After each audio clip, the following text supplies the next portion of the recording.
xôn xao, bao lớp thanh niên ra đi về khắp mọi miền. Mùa hè xanh lại về rồi, này bạn cùng tôi khoác áo xanh về miền quê mới.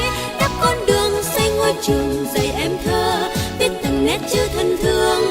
Mùa hè xanh lại về rồi, ta đi muôn phương lòng rộn lên bao niềm mơ ước.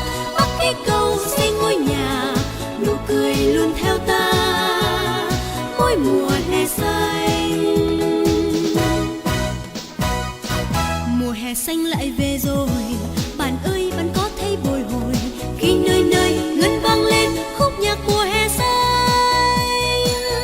Mùa hè xanh lại về rồi, mà sao cứ đến mùa hè là con tim ta nao nao, làm đôi chân ai xôn xao, bao lớp thanh niên ra đi về khắp mọi miền.